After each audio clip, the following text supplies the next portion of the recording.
Nkechi felt she could never measure up to the memory of Ijioma's mother and took out her frustrations on Ijeoma. Once upon a time, in a vibrant community of Anioma, there lived a young girl named Ijeoma. Ijeoma lived with her stepmother, Nkechi, after the demise of her father and her biological mother. Nkechi harbored resentment toward Ijeoma because her father often spoke fondly of Ijeoma's late mother. Nkechi felt she could never measure up to the memory of Ijeoma's mother and took out her frustrations on Ijeoma. Nkechi's daughter Ifeoma was given all the love and attention, while Ijeoma was forced to do all the housework. Even in the face of maltreatment, Ijeoma remained courageous and hopeful. Every day, Ijeoma wakes up before daybreak to fetch water, cook, and clean. Her days began early and ended late at night, with little rest in between. One morning, Ijeoma woke up a little late than usual. She tiptoed to the well, hoping not to wake Nkechi. But as she returned with the heavy container of water, Nkechi was already waiting. Ijeoma, why are you so slow? Do you want us to die of thirst? Nkechi screamed. I'm sorry, Mama. The well was crowded today, Ijeoma replied. Excuses. Always excuses. Now go and prepare breakfast before Ifeoma wakes up, Nkechi demanded. Ijeoma hurried up to the kitchen, preparing yam porridge for the family. As she cooked, Ifeoma walked into the kitchen, still a bit sleepy. Good morning, Ifeoma, Ijeoma greeted cheerfully. Hurry up with my breakfast, I am hungry, Ifeoma said, ignoring Ijeoma's greetings. When breakfast was finally ready, Ijeoma served it to Ifeoma and Nkechi. As they were eating, Nkechi eyed Ijeoma. This porridge is tasteless. Can't you do anything right? Nkechi scolded. I'm sorry, Mama. I will add more spices next time, Ijeoma replied. You better do. Now clean this mess up. Nkechi lashed out, leaving Ijeoma to clear the table and wash the plates. Later in the day, Ijeoma was sent to the farm to plant and weed. The sun beat down on her, but she kept working diligently. Nkechi later went to the farm just to see if she can find a reason to yell at her. Look at you, so slow and lazy, Anofia. At this rate, how can we have enough crops to harvest? Nkechi said. I'm doing my best, Mama, Ijeoma replied. Your best is clearly not enough. Maybe you should work harder and complain less. Nkechi fired back as she turned and left. Mission accomplished. As evening approached, Ijeoma returned home to prepare dinner. She chopped vegetables and stirred the soup, her body aching from the day's labor. Nkechi and Ifeoma sat in the living room, chatting and laughing. Ijeoma, hurry up with the dinner. We don't have all night, Ifeoma called out. Yes, Ifeoma, it will be ready soon, Ijeoma answered. When dinner was finally served, Nkechi found another reason to complain. This soup is too salty. Do you want to poison us this yeye girl? Nkechi yelled. I'm sorry, Mama. I will make another pot, Ijeoma said. At this point, she had become very emotional. Her eyes filled with tears. Someone that has been working all day. You better do or you will sleep without dinner tonight, Nkechi threatened. One night, after everyone had gone to bed, Ijeoma was cleaning the kitchen. She accidentally knocked off a pot, which made a loud crashing sound on the floor. Nkechi stormed into the kitchen, her face filled with anger. What is the meaning of this noise, you careless girl? Nkechi screamed. It was an accident, Mama. I'm sorry, Ijeoma pleaded. Sorry won't fix this, Nkechi shouted, grabbing a cane and began to whip Ijeoma that night. Her body trembling with pain after the beating, Nkechi left her to clean up the mess. One day, a new face appeared, sparking the curiosity of the villagers. A humble and kind young man named Chima had moved into a modest house near the market.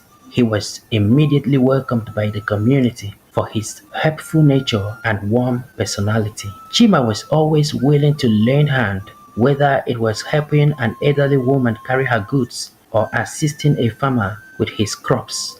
One day, as Chima was walking through the village, he noticed a young lady working tirelessly under the hot sun.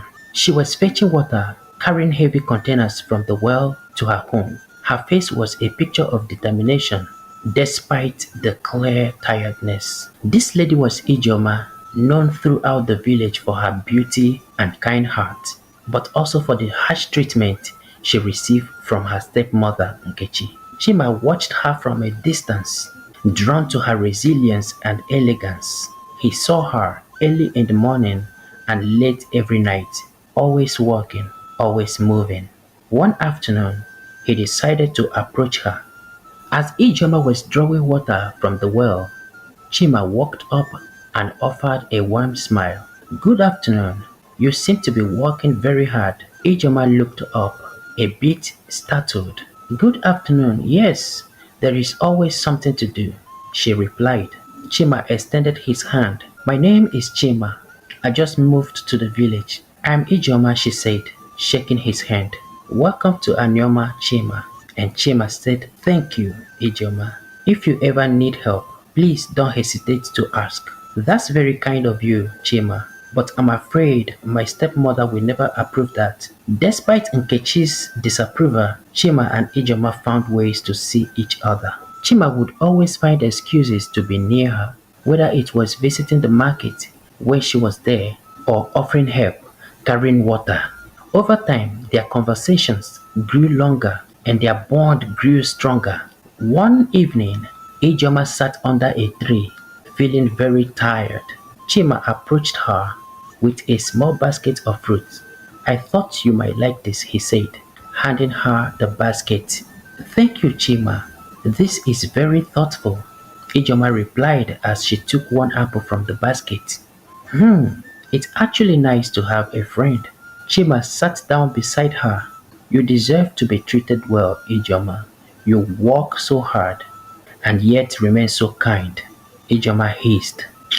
"Life has not been easy, but I try to stay hopeful. Meeting you has been a blessing though." Chima and Ijoma always shared moments of laughter which were rare and precious to Ijoma. One day, Chima pretended not to have food, knowing that Ijoma, with her kind heart, would find a way to help him. True to his expectation, Ijoma snuck food out to Chima despite the risk of being caught by Nkechi. "Here, take this," Ijoma whispered, handing him a food wrapped with cloth. "I hope it's enough." Chima took the food. "Wow, you are a lifesaver, this girl. I just wished I could do more," she said. "You've been such a good friend to me, you know." Chima looked at her with admiration. "You've done more than enough. Your kindness means the world to me." Through this small act of kindness and their growing friendship, Chima and Ijoma built a strong bond. Chima admired Ijoma's strength and compassion. Chima's support and friendship made Ijoma feel better. Their friendship became a source of joy and hope for Ijoma, a light in her darkest moment. News came that Prince Chinedu, who has been outside the village since childhood, was finally returning to take a wife, and a grand festival will be held in his honor, and all eligible girls are invited to attend. The village erupted in excitement. Mothers and daughters were very happy, eager to prepare for the big day. In every home, preparation began immediately.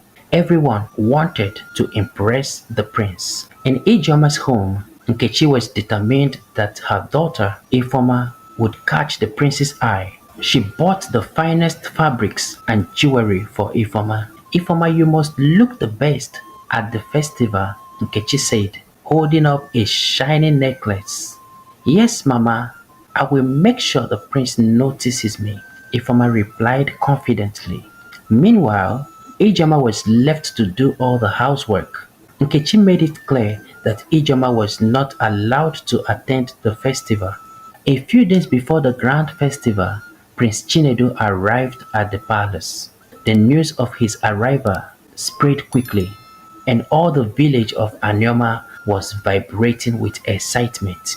The ladies, desperate to catch his eyes, began to flaunt themselves around him. Everyone was eager and ready to compete. The ladies of Anioma were determined to secure their place in the prince's heart before the festival. They put on their nicest clothes and wore pretty jewelry. They began to frequent the palace in large numbers, each one trying to impress with their good looks and appeal. Some of the ladies were willing to go to great lengths to win the prince's favor. They flirted shamelessly, offering themselves in hopes of gaining his attention. Your Highness, you are so handsome, one of the ladies said. Another whispered, I can make you the happiest man if you choose me. Prince Chinedu smiled politely but remained reserved, his thoughts hidden within his kind eyes. Nkechi had coached Ifoma well. She was one of the many trying to catch the prince's eye. She approached Prince Chinedu boldly, offering him a plate of delicacy she had prepared. Your Highness, I made this just for you, she said. Thank you, they look delicious, the prince replied as he accepted the plate. Ifoma smiled with joy, thinking she was getting ahead. She hung around the prince, laughing at his jokes and trying to win him over.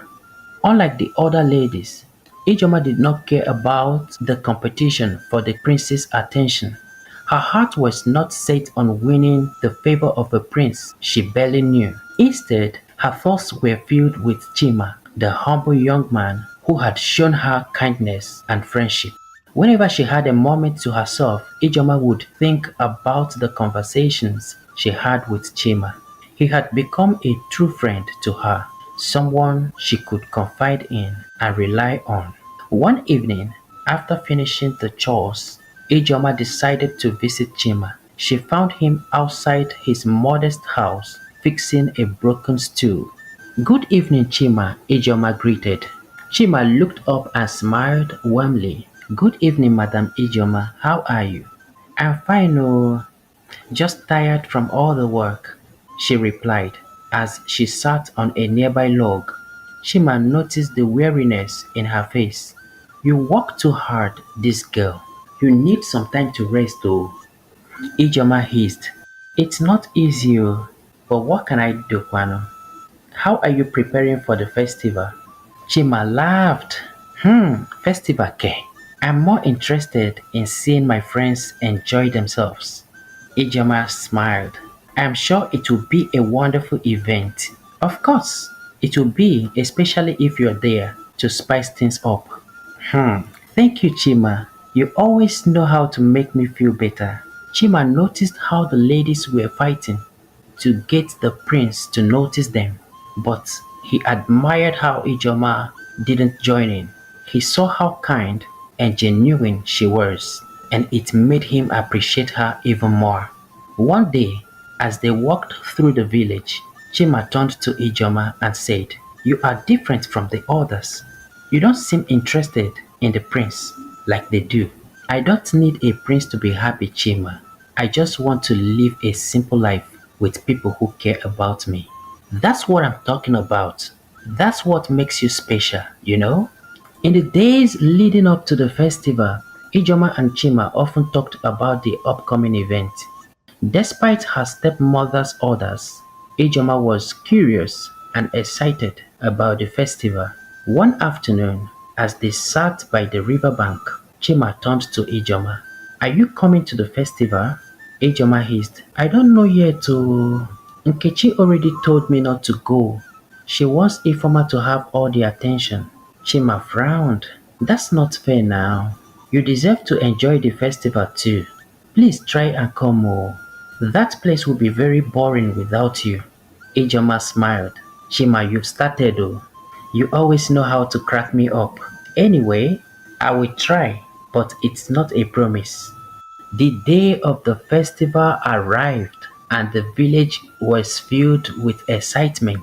Nkechi was busy helping Ifeoma get ready, ensuring she looked perfect. Ijeoma, I hope you know that you are not going anywhere today. Stay home and do your chores, Nkechi ordered. Yes, Mama, Ijeoma responded.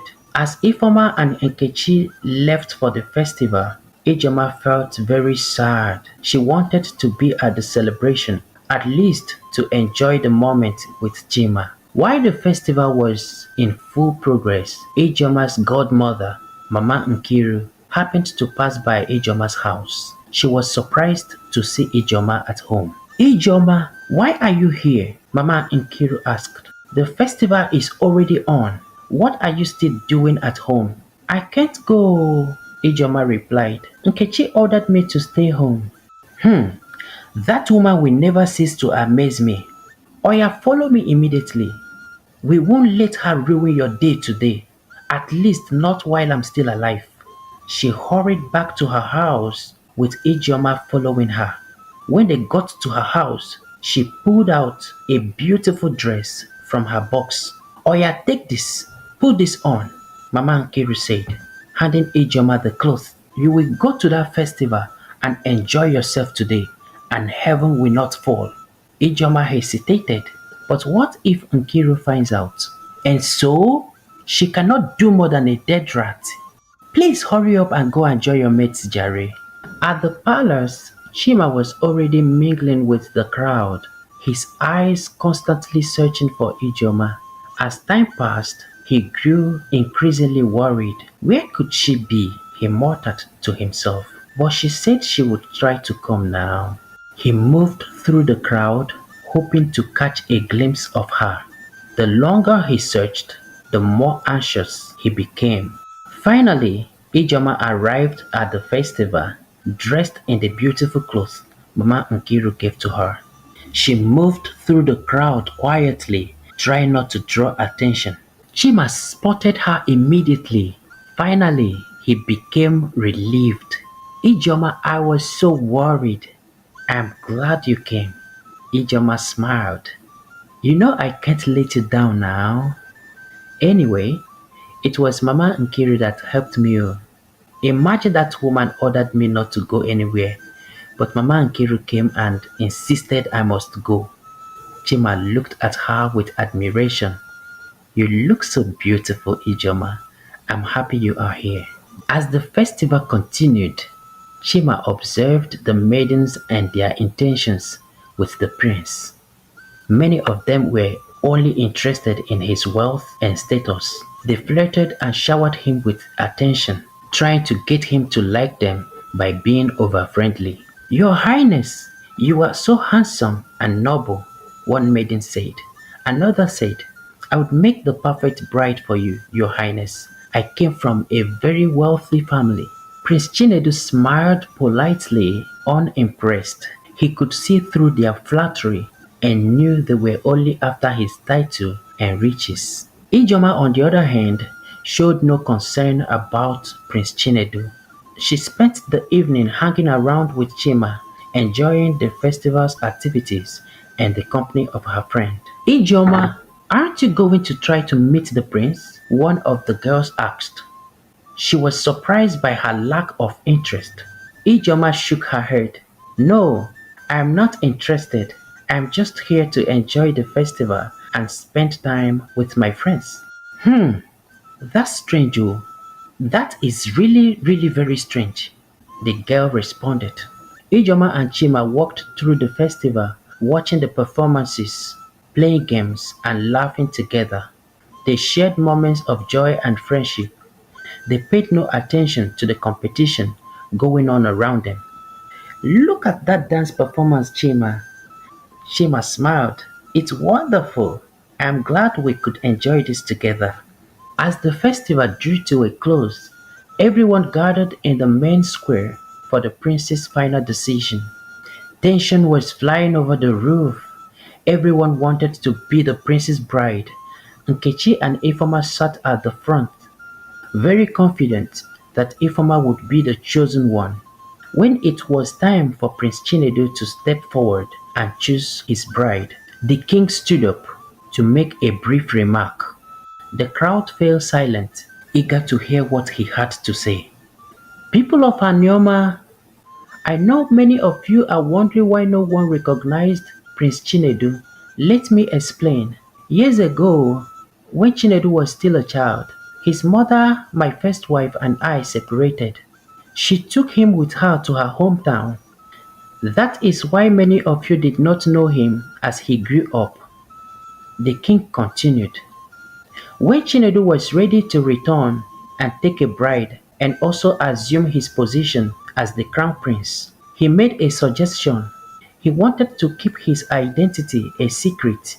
He believed that this way he could find a good woman who would love him for who he is, not just because he is a prince. So that being said, ladies and gentlemen, Prince Chinedu has made his decision. He will now reveal his bride at once. Chima, who had been by Ijeoma's side all evening, suddenly stood up. The crowd was left speechless in shock. Whispers spread like wildfire. What's happening? Ijeoma said as she became confused. Chima turned to her. Ijeoma, there's something I need to tell you. I am Prince Chinedu. Ijeoma's eyes widened in surprise. What? You are the prince? Chima said yes. I've been observing everyone in disguise to find a bride with true kindness and humility. And thank goodness I found you, Ijeoma. You are not just beautiful. You have way beyond the qualities I was looking out for. The crowd began to murmur. Nkechi and Ifoma were shocked, unable to believe what was happening. Somebody please wake me up. This has got to be a dream, Nkechi said. The king raised his hand again, silencing the crowd. Prince Chinedu has made his choice.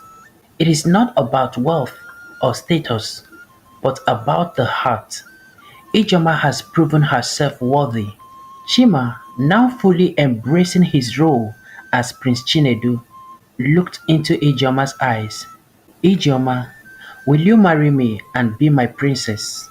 Tears filled Ijeoma's eyes as she nodded. Yes, I will, my prince. The crowd cheered, and the festival turned into a celebration of the prince's engagement to Ijeoma. Nkechi and Ifoma stood in shock, realizing their plans had failed.